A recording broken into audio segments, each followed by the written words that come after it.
But first, do you love city centre living near Orchard Road but without the hustle and bustle? Because if you do, and if you're like me, you'll love the Hyde at Balmoral. It offers you premium living minutes drive to Orchard Road and without the Orchard Road prices. What's more, you're within 1 kilometre to ACS and SCGS, and walking there is practically a straight line. It's the only new launch along Balmoral Road that's facing an unblocked Goodwood Park view. It's by award-winning developer Aurum and built by Wahap, the same guys who built the Jewel at Changi. So give me a call, David Ng, 9668-1224, if you'd like to have the funnest presentation into this incredible new launch, whether you're a buyer, investor, ICB or ECB, and only you know what that means, just give me a call. Hello friends, welcome to another episode of the David Ng Show. I'm David Ng, obviously, and today we're speaking with Mr. Bobby Sng, also my manager at PropNext. Hello Bobby. Hi David. How are you today? I'm very good, thank you. You had your breakfast? Yep. Had my breakfast and my lunch before I come over to the Heights. The Hyde at Balmoral. Yes. Excellent stuff. So Bobby, there's a ton of stuff to talk to you about. Yep. You've been around quite a long while, and you've really done probably everything there is as in agency work. Agency work, yeah. Yes, I'm in the industry for 15 years. Right. So I've been through most of the tour, I would say. What's related to real estate, the things that we have done, from selling to buying to renting. And also recently I got myself involved in project sales. Congratulations. So 15 years, right? So Yep. you came in from another industry? I was previously from the events management. Okay, I was there for close to 3 years.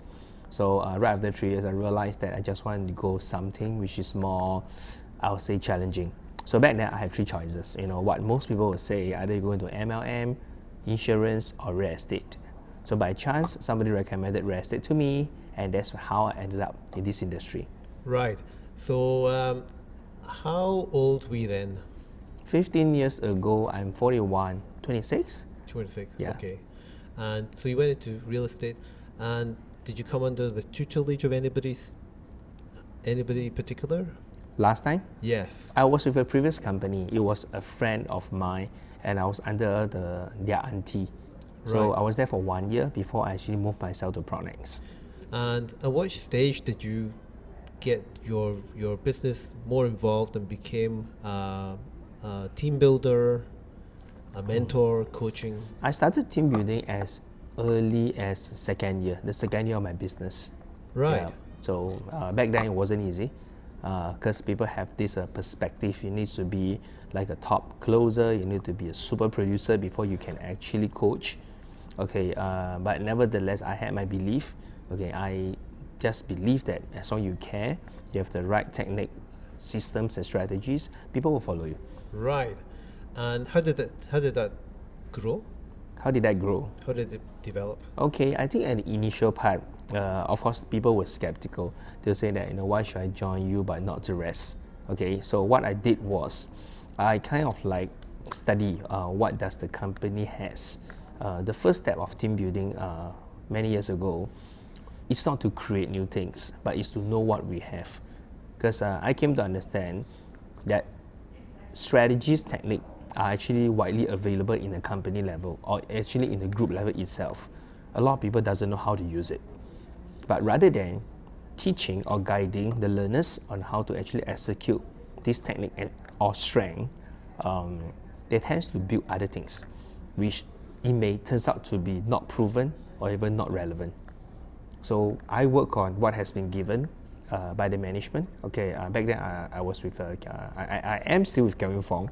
So all the notes, all the structures, I remember those days that we actually help those people who own HDB flat to actually sell and fully utilize their CPF to buy another property.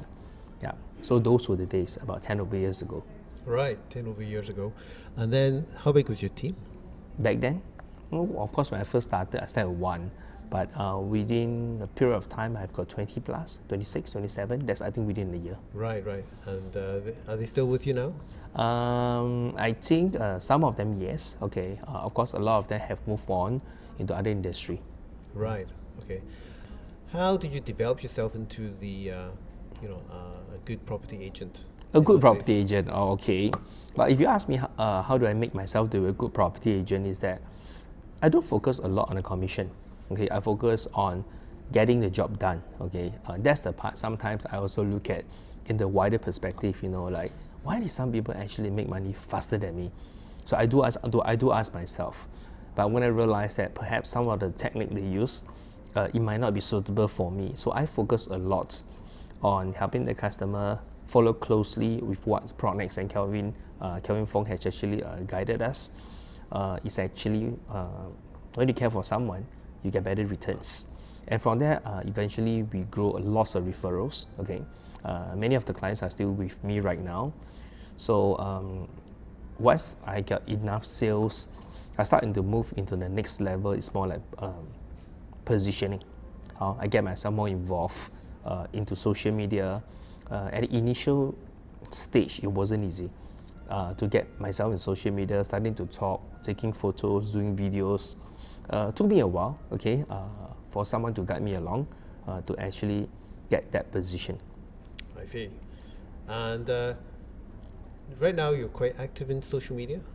I am active. I would say generally active. Not those really wow, like 24/7, always on social media. Right. Yeah. What kind of campaigns do you run? What kind of campaigns? Is it for recruitment? Is it for advertising Well, properties? I do a lot for the division. Okay, so under my advisory group now, we have a group of leaders. So I built a fair bit on the brand awareness. Okay, for the advisory group, together with my leaders, my producers as well. Not so much of recruitment, but more of awareness. Right. Okay, telling them what we do, the kind of activities we have, etc. Right. And I remember when I first joined you, it was Bobby Sng division. Division, yeah. Right. But that's grown phenomenally in the last 12 months. Okay. I think when I joined you, the numbers were 500, Maybe 500-600, maybe. 600 people. Right. And now it's We have grown. Okay. quite a bit. We have grown to the good size. Okay, the good size. In another word, we have got resources. We have got talents. We have got more people to share within the advisory group. Yeah. So I think everyone is blessed in the advisory group. Yep. And well, we work together as a team. Yeah. You also have an interesting organizational chart where you run the division Right. advisory. Right. You have different leaders who are like Justin Quek, who's very good in the TOP. Okay. Okay, that's Stuff. true. Jasmine Lau, Jasmine Lau. Okay. Benjamin Tan. Okay. It's very very focused in project sales. Yeah. And I think the real killer is Kelvin Tong. Kelvin Tong, the man of the CCR. What Yeah. an interesting guy he is. Yep, he is. Okay, definitely one of the main contributors to the advisory group. Okay, he brings in a lot of his knowledge, empower a lot of people, opening their mindset to actually get more involved in the CCR market. Right. All credits to these guys. I would think that without them, perhaps we might not be expecting such a breakthrough today. Right. So what do you see as the greatest challenge for agents nowadays? Agents' greater challenge, if you would ask me, a lot of people will come in and say that they want training, they want lots of training. There is never a lack of training, never lack of training in Pronex, Powerful Negotiator, especially Bobby Sng Advisory Group. But what is missing is, I would say, is after they gotten this technique, is that they don't practice enough. So when they don't practice enough, the greatest challenge they have is they don't know what they don't know. And they don't ask. Well, why do you think that is? Why is it? I interviewed a handful of them before. I said that, why did you ask? So some of them have this mind block saying that these are supposed to be basic. If I would ask, how would people look at me? So that's why I actually told them. I said that, no, please ask. I mean, in the industry, in wherever you go, there's never such thing known as a silly question. No matter how basic it is, how fundamental, it is perfectly okay for you to ask. Well, there's a saying goes, the teacher will be ready when the student is ready. Yeah. See. So just ask. Just ask. Yeah. Just call you. Yeah. I mean, you have been working with me for a period of time. Yes. So, I ask. I yeah. demand. You demand, yes. Ask, demand. Yes. Well, there are many ways that we can actually transfer the information, the knowledge, and through the phone. We can do a meetup, one-to-one coaching. Like for me, what I love to do audio recording. You know. Yes. Yeah. So when you give me questions, I'll put on the audio and I'll speak my lungs off. So Yes. from there, you get to hear how I actually handle the objections, how I manage the clients, and of course, most important is to give a solution relevant to the learner like yourself. Yeah. Yeah. You should do a podcast. Broadcast. Oh, Podcast. Oh yeah, podcast. But what I did what I do remember and I do appreciate is that you also, although I demand your time and your questioning, and I would make that call to you, you also explicitly say to me, David, I demand of you this as well. This you, and you specifically say, I demand you to do more presentations, Yep. more meetings, more. Yep. So it's a two-way process, which for me, Yeah. it works. Yeah. So I'm glad that it actually works for you, because there are times that when I start to demand, they kind of like, they ran away. Well, why do we need to demand sometimes? Because it has come to a point that we are giving a lot of information, a lot of coaching, a lot of guidance, but the lack of activity, reaching out, many people are telling me after a training session, they don't have the confidence to actually go ahead to meet someone. So there's no other way to learn rather than you go ahead and meet someone. Yes. Yeah. Yes. So when I start to look at their phone books, when I start to look at what they have, the databases, I realize they do have opportunity, but it's always that little fear in them. It results. They just hold, procrastinate, observe, and for those people who actually take action, those are the people who they get to be successful faster compared to the rest. So how would you kick those people Kick. around? Kick. I like the Wow. word kick because I like myself to be kicked now Okay. and then, because I do procrastinate and I am lazy. Yeah. Quite a lot of times. Lazy.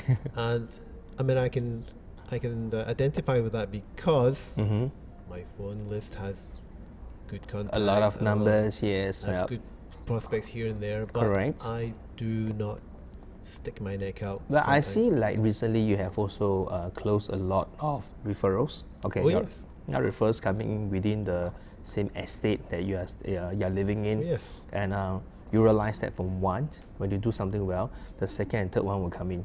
Yes. Because you're so familiar in that location, if you realize that you don't need to learn a lot of things. Yeah, there are just too many people who are telling me, I need to learn this, I need to learn that in order for me to do well. But those people who actually, lazy people are those people who are focused. So this is the part you learn one thing or one or two things, be very good at it, you become the center of attractions, people comes to you. Yeah. Okay, I like the sound of that. But it's true. Okay, so the in the group I've noticed there are a lot of very young, incredible Okay. achievers. Achievers, Well, yeah. the one that stand out for me is Jarvis Ng. Jarvis Sng, yeah, Yeah. somewhere hiding, 23-year-old guy or a boy. First year law student. Yeah. No, he is actually he's still he's a part timer. Okay, when it comes to real estate industry, but when talking about being a part timer in the real estate industry, full time student, doing his double degree business and law.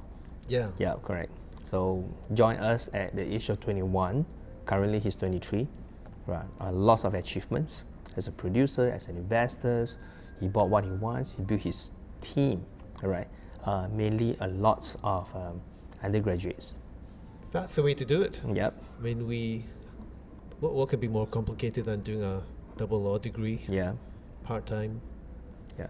and then you cannot afford to make any excuses like, I don't want to do this. Don't feel No. good doing it.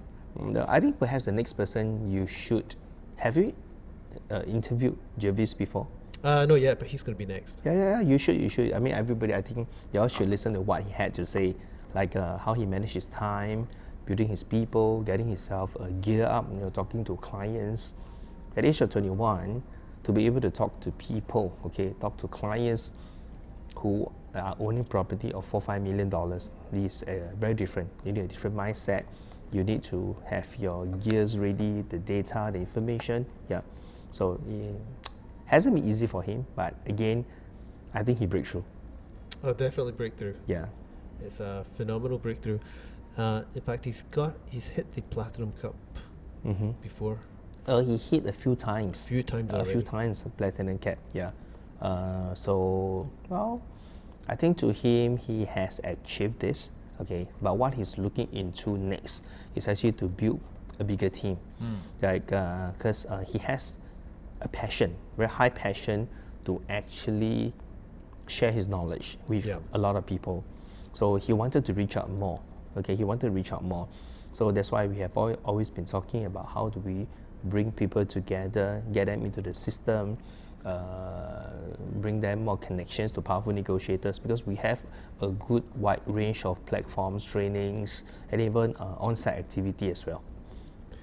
Yeah. So is he attracting a lot? For me, it looks like he's attracting a lot of the young. Yeah, Is that okay. true? Anybody over 30 joining him? I think he's attracting the right group, people who are dynamic. I will use the word dynamic, Right. because they are always inspired by the thing he does. Okay, a lot of things, a lot of technique that Jervis is doing is kind of out of the box. Okay, I will leave it for you to interview Jervis on the next Sure. podcast. Let's get him. Okay, Jarvis, you heard it from Bobby. Okay, so let's talk about your projects. You weren't really into projects until recently. Yes, only until this year. Yeah, I started doing project sales. Ah, that's interesting. Yeah. I went through one of your training sessions. Which one?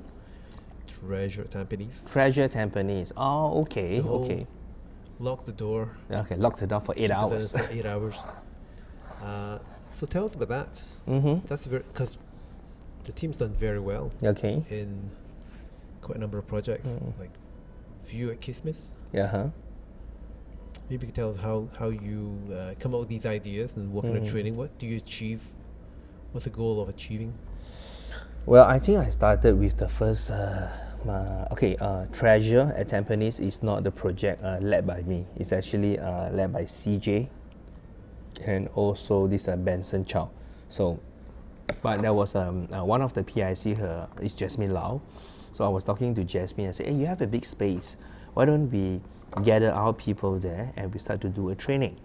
Because I realized that what is missing in project sales is something called internalizations.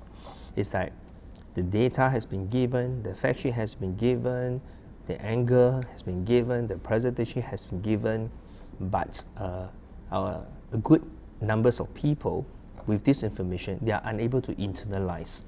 So when upon meeting a clients or doing presentations, they tend to only read out. They just read out for the notes, but that is not going to work. Okay, and we need more.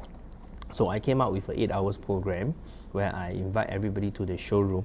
It's like I lock them in. So in these 8 hours, there are a series of activity to ensure that they are able to know what is on the sales kit.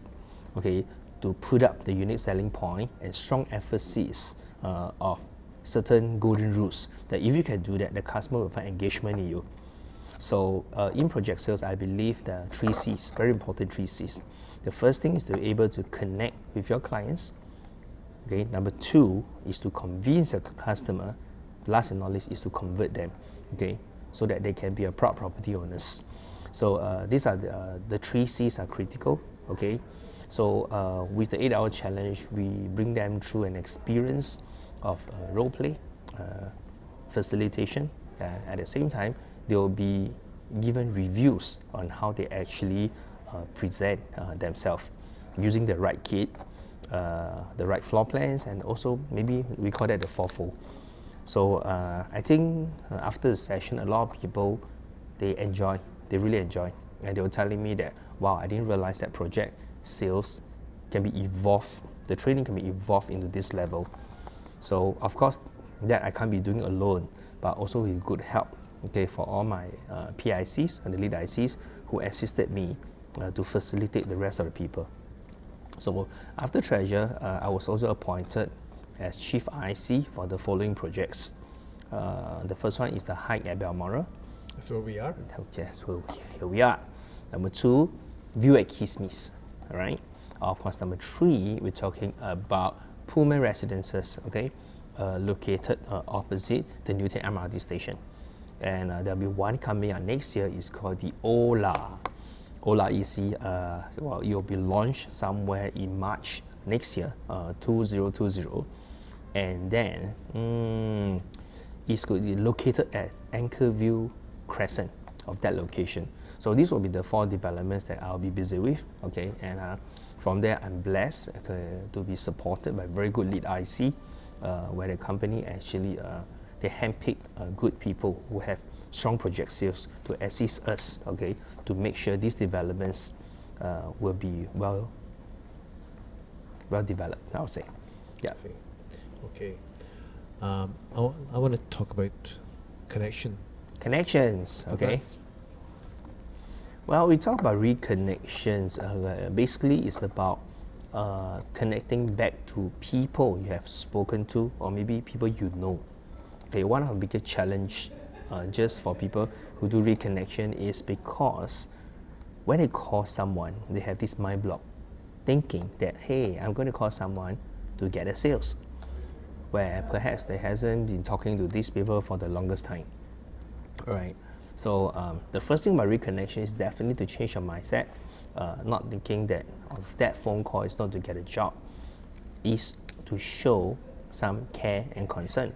You see, the reality is most people do not find a person irritating if you reconnect just to catch up old times and to show a little bit of concerns of what they are doing right now with no agenda.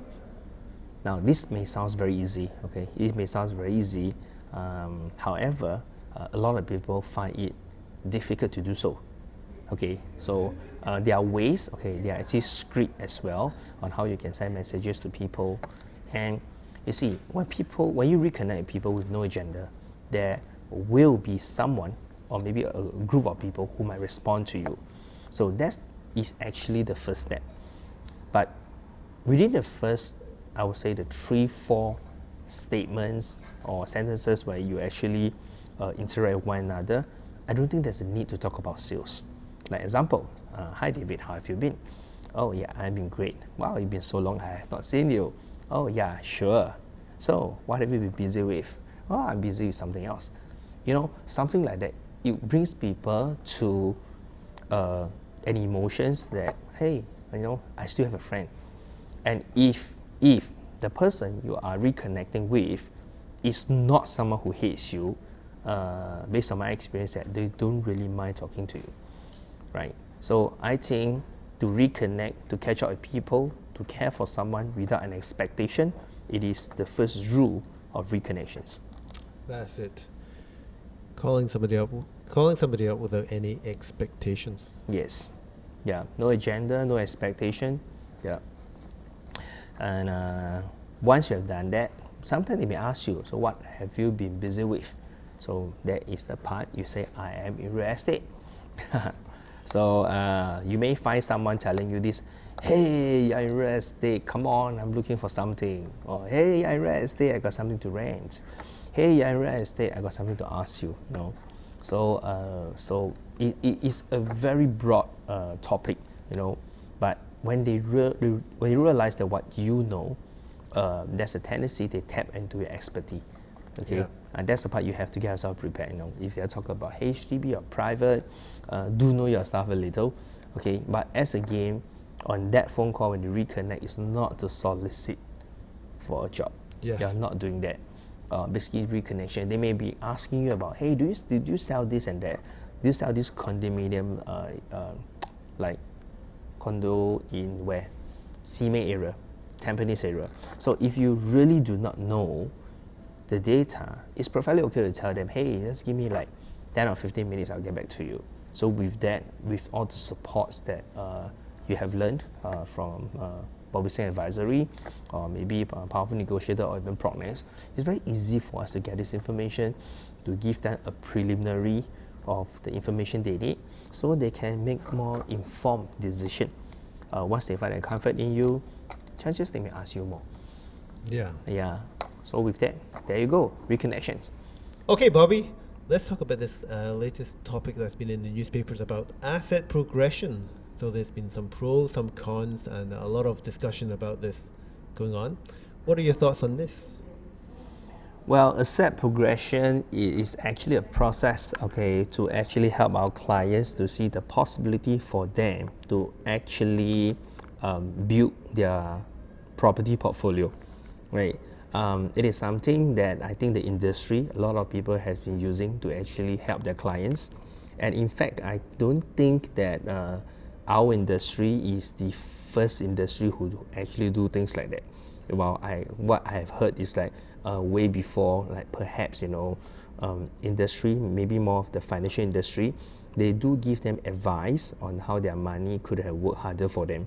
So actually, for us, it's more like we help our customer to identify possibility, okay, for them if they could maybe sell something what they have and actually to own two properties.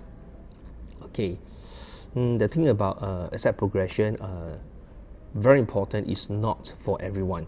Okay, so when we talk about asset progression, one keyword will be to buy within your means and also affordability. So during the process of asset progression, what we normally do is to share with them, okay, their options, okay, what they can do, what they cannot do, and also most important is their comfort level.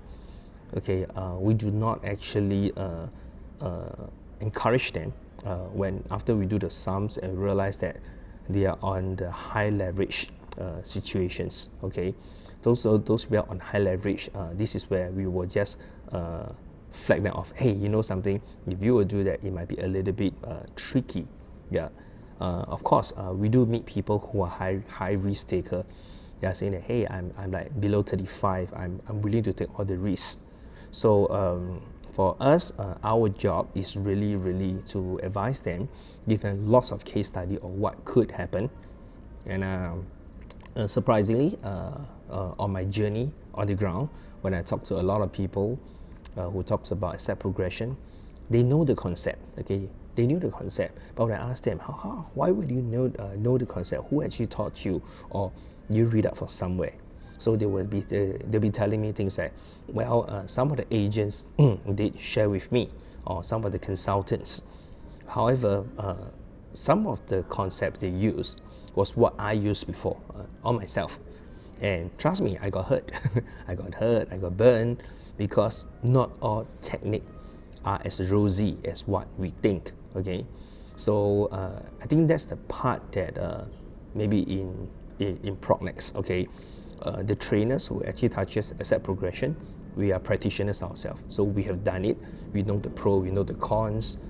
Most important, we are transparent with all these technique and the risk involved. And the buyer, or I'll say the client, needs to know all this, okay, before even they jump into any of it. Yeah. So that's about asset progression, in my opinion. Yeah, asset progression is probably one of the best pathways to building your wealth, especially when you're young. Mm-hmm. Yep. The idea of sell one, buy two is, I mean, it probably is very attractive as a hook to people, but it has to be done safely, ethically. Correct manner, right? So well, we talk about sell one buy two. Okay, in another word, we are talking about leveraging. So just a tips for those who are actually listening here, listening to this podcast.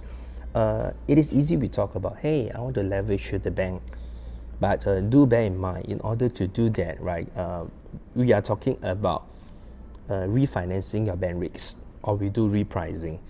If you are planning to buy something with full cash payment, that is easy.